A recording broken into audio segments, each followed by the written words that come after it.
Hey book lovers, I'm going to be sharing with you a very short book, and the title is The Four Arrangements. I got this book pretty interestingly while watching Masterclass. I was following up with Lewis Hamilton, the 7-time world F1 champion. He was talking about personal growth and how not to worry about what other people think of you, to be like really focused in your own path and where you want to go. So he mentioned this book called The Four Arrangements, and that caught my ear. I went online, searched on it. You can get it on the Four Arrangements website. It's not so mainstream, but it's very popular. So it was a very short book, and I managed to get my hands on it and read the first chapter. Now, the first chapter was pretty profound. Aside from the four arrangements, it was the first few chapters that caught my attention, and it's all got to do about how we're dreaming throughout the whole day, not only when we are asleep, but when we're awake, and we're literally living our dreams.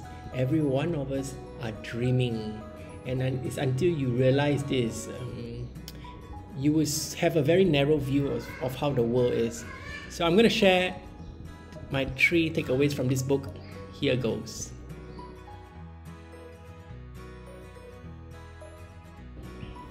Okay, the first takeaway, pretty interesting. Dreams.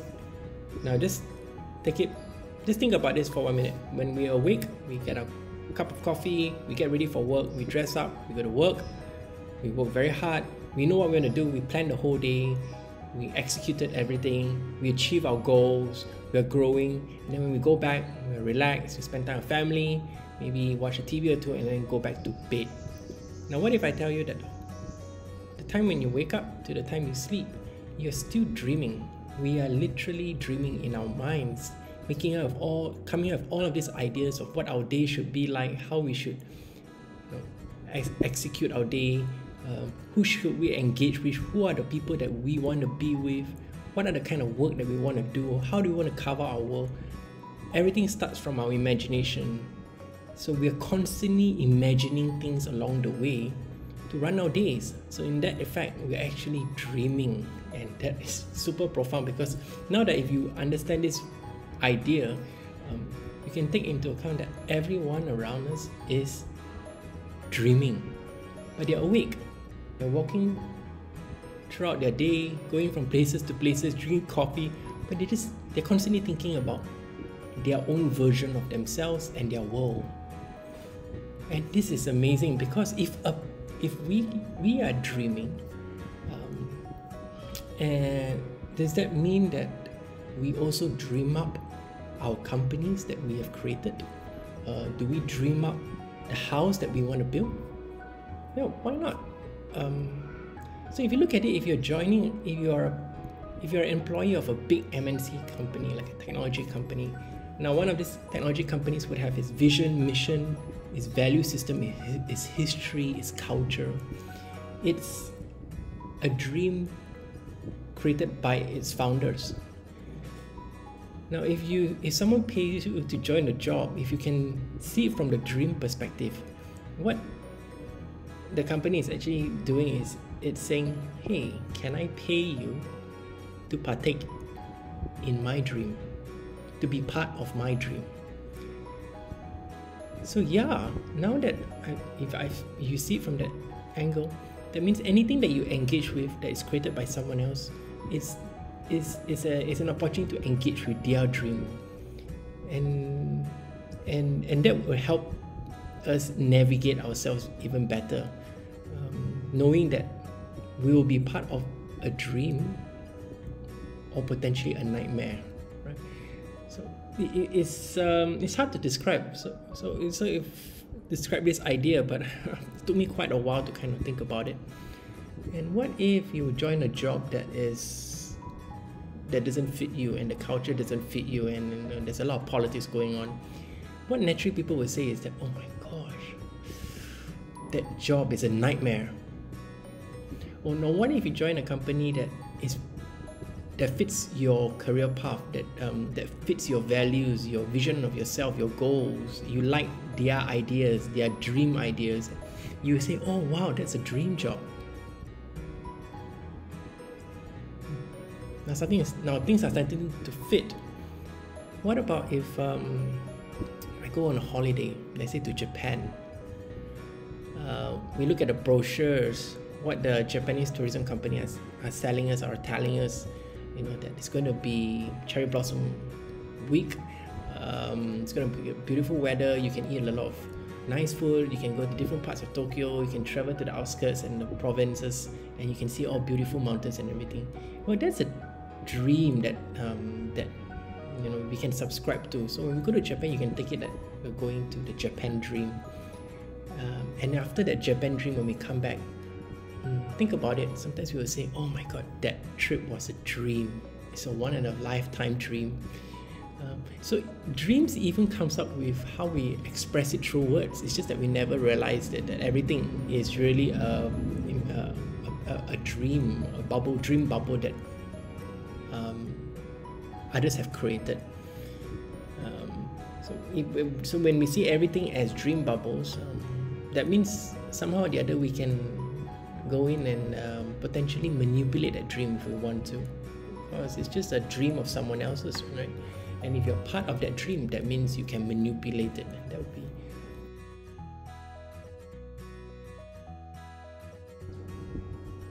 takeaway number 2.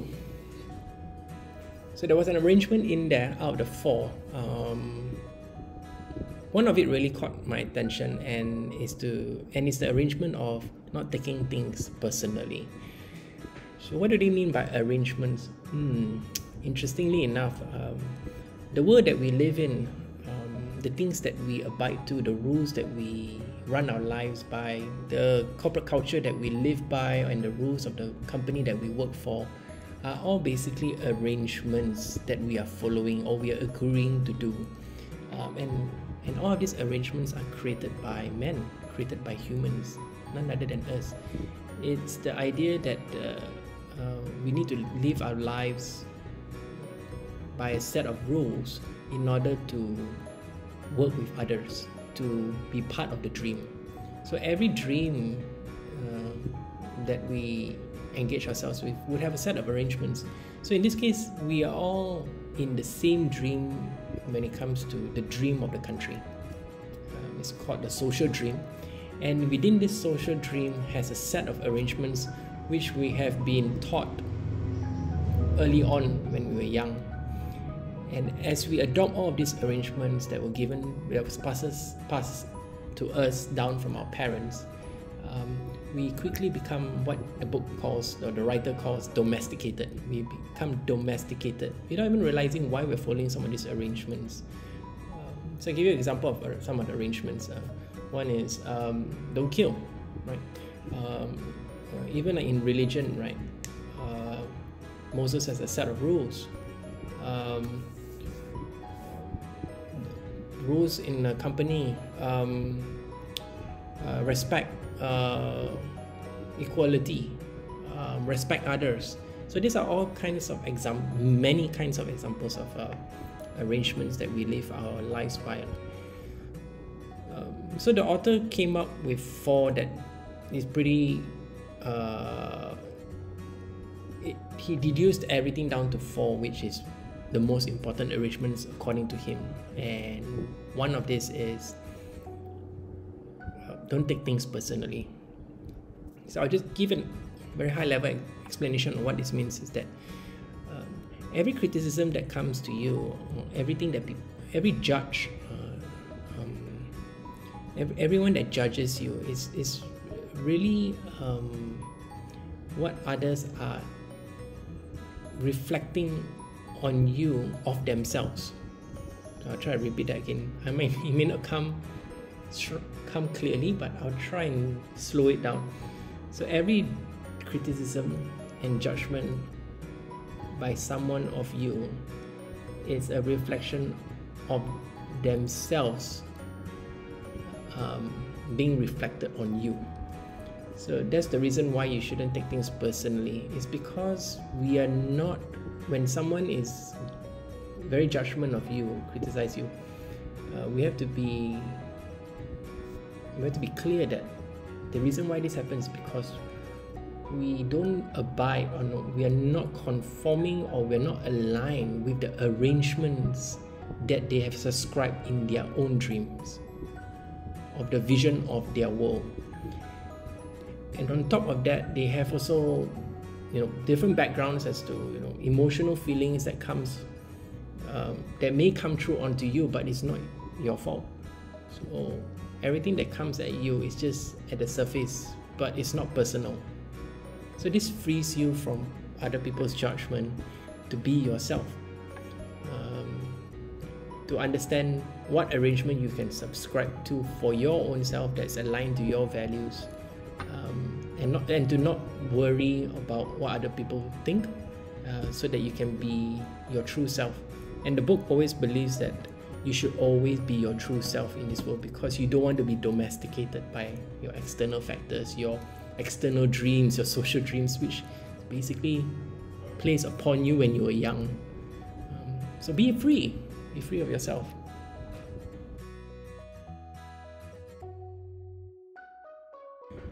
Alright, the last takeaway is easier said than done. It's about the words that comes out from your mouth, and to be very careful about it.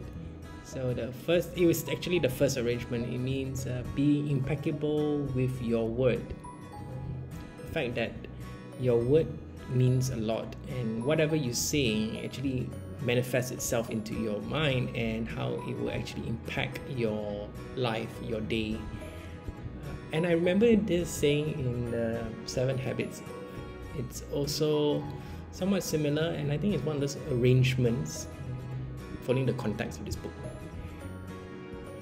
The arrangement of this world, that whatever you say comes true. If you say you're going to fail all the time, you're most definitely going to fail. If you say that no one loves you or no one likes you, the universe is definitely going to spin around that statement, and it's going to make sure that whatever you say is going to happen to you. And that's why I always lean towards optimism, very much so, ever since young, because I learned about this in some self-help books when I was very young. When I was reading self-help books from a very young age, so quite attuned to all of this. So my character is pretty much hyper-optimist, but sometimes I do hold back a bit about the things that could go wrong. I try not to get that in the way of my optimism. So whatever you say means whatever you think, and whatever you think, the brain in its glory will actually make it happen in the real world. And if you think that things are not going well, how you perceive the world, it will definitely be a world that will not go well for you. And on top of that, when it comes to words, how words can translate into emotions and impact others is something that we have to be very, very careful about and be very responsible about. I remember having a conversation with a colleague of mine, and there are two kinds of cultures when it comes to being very open and very forthcoming or very honest about your emotions, right? One, you come from a Western culture where everyone has the right to say whatever they have to say, and you come from a Eastern culture where whatever you say will disrespect someone, the elders or the one you're working with. So I'm always very worried about the two, especially on the Western side, when if you're too loose with your words and you just say what you feel. First of all, sometimes emotion comes in the way, and whatever you say doesn't really reflect how you feel. That's the problem. At the spur of the moment, you just say things that you intend to hurt that person because you yourself are hurting. So be very careful with those words, and words actually cut and kill people. It's even sharper than a knife. You have to be very careful. So saying how you feel at matters at different points in time, and you can't just say it, because there will be negative repercussions along the way. not only for your external world but for your internal world too. So we have to balance these two things, and this arrangement kinds of touch on that area, so I like that a lot. So I'll leave the other two arrangements for you to read up on the book, and it's pretty cool.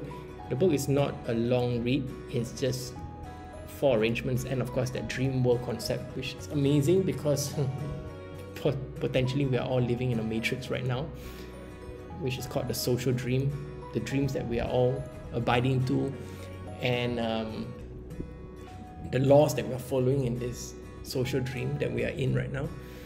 But just a last note that we are all constantly dreaming. Everyone else around you is constantly dreaming. Don't take things personally because they're always reflecting themselves onto you, and it's not personal. So that frees you up. And always be careful with what you say, because what you say will come true. It's coming from the mind. The mind manifests itself in your world, in your dream actually, in your dream. And it also has negative repercussions if you misuse it. Remember, words cuts deeper than a knife. Cuts the soul, it hurts more. So there you have it. Subscribe to my channel. It's been enjoyable sharing this book with you. Until the next video, see ya.